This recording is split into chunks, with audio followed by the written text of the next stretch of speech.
Bwana mambo vipi? Naitwa Mr. House Decoration. Bwana kama kawaida yetu huwa tunafanya BOQ kwa maana ya bill of quantity, lakini kwa lugha yetu ya Kiswahili ni kwamba gharama za ujenzi. Na katika gharama hizi za ujenzi na uwaga nafanyaga uchambuzi wa material tu, kwa maana ya labor charge inakuwa ni zoezi la wewe na fundi ambaye utakayekuwa umepatana naye kulingana na mazingira na sehemu yenyewe ambapo nyumba unaijenga. Lakini mimi nimeifanyia uchambuzi wa nyumba kwa maana ya bill of quantity kuanzia kwenye msingi mpaka kwenye zoezi zima la kuipaua. Kwa hiyo mdau ambaye unaisikiliza hapa unatakiwa kuelewa kwamba hiyo gharama unayoiona hapo ni gharama za material kuanzia kwenye msingi mpaka kwenye kuipaua. Sasa twende moja kwa moja kwenye gharama za ujenzi za nyumba hii, kwa maana ya material yote ni namna gani ambavyo yameingia kuanzia kwenye tofali mpaka kwenye bati.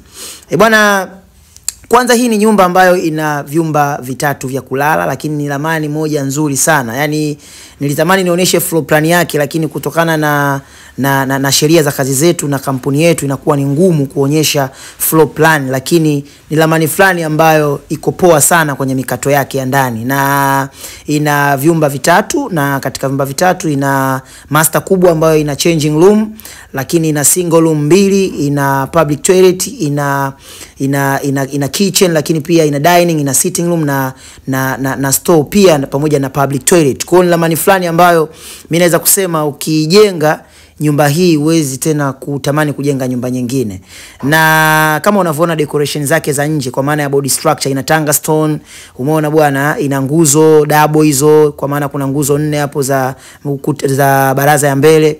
Kwa hiyo ni ramani fulani ambayo imenyoka sana. Vipengele labda uje navyo wewe tajiri. Sasa moja kwa moja hii nyumba kwenye tofali za msingi zimeingia tofali 2000, lakini kwenye tofali za boma zimeingia tofali 3000. Kwa maana ukichukua tofali za boma na tofali za msingi unapata idadi ya tofali 5000. Kwa hiyo tofali 5000 ndio tofali ambazo zimekamilisha kupata ujenzi huu wote unaouona mpaka kwenye kufikia hatua za kozi 3 za juu. Lakini pia tuna mifuko ya simenti ambayo tumejengea msingi, ambao mifuko ya simenti kwenye msingi peke yake kuanzia kwenye kujenga mpaka kwenye kufunga mkanda tumetumia mifuko 40. Lakini pia tuna mifuko ya simenti 35.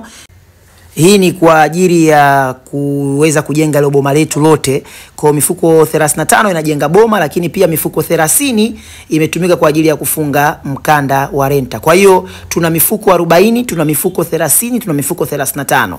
Kwa hiyo hapo ukichukua pale una 60 jumlisha 40 jumlisha 5, maana yake una mifuko kama 105 hivi. Kwa hiyo mifuko 105 ndio imefanya ujenzi huu kukamilika mpaka kwenye hatua ya top course, kwa maana ya kozi 3 za juu. Lakini pia tuna mchanga ambao tumetumia tilipu 3, loli la cubic mita 15.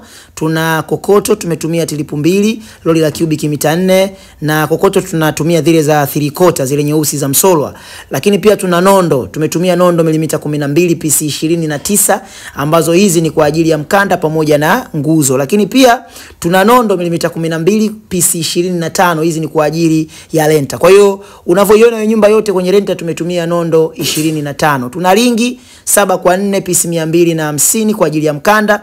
Tuna ringi 5x4 pisi 250 kwa ajili ya renta. Tuna ringi za 6x6 pisi 45, hizi ni kwa ajili ya nguzo. Kwa mpaka hapo nyumba yetu inakuwa imekamilika. Tukija kwenye swala zima la kupaua, tuna mbao za futi 18 2x2 tumetumia pisi 86, lakini pia tuna mbao 2x4 pisi 106.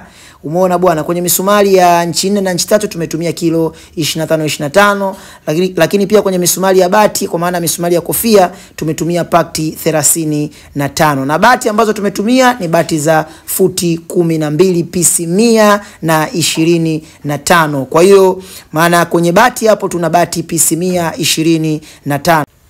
Na tukija kwenye gharama zote sasa kwa ujumla, kwenye setting out ya msingi pamoja na kifusi tumetumia shilingi 8,500,000, lakini kwenye boma tumetumia shilingi 10,000,000 na kupaua tumetumia 12,000,000. Kwa hiyo unachukua 8,500,000, unachukua 10,000,000, unachukua na 12,000,000, unapata gharama za nyumba kuanzia kwenye msingi mpaka kwenye kuipaua. Kwa hiyo hapo kwenye boma una 10,000,000, kupaua 12,000,000, inakuwa 20,000,000 Ukichukua na kwenye msingi milioni 8 inakuwa milioni 32 na laki 5. Kwa hiyo ukiwa na milioni 32 na laki 5, maana yake kwenye zoezi zima la material hii nyumba unakuwa umeimudu vizuri sana. Milioni 32 na laki 5. Hayo ni material tu. Inakuwa nyumba umekamilisha nayo kuanzia kwenye msingi mpaka kwenye kuipaua. Kwa hiyo gharama za ufundi zitabaki kubageni wewe na huyo fundi ambaye mtakayekuwa mmekubaliana. Umeona bwana, mimi mpaka hapo niishie hapo, lakini pia hii ramani ipo. Kihitaji inapatikana, ni cheki namba zangu hizo hapo. Hii ni ramani nzuri sana kwa watu wenye familia, watu ambao wenye ndoto ya kumiliki nyumba kubwa, nyumba zenye space. Hii inawafaa sana. Naitwa Mr. House Decoration. Don't forget to subscribe.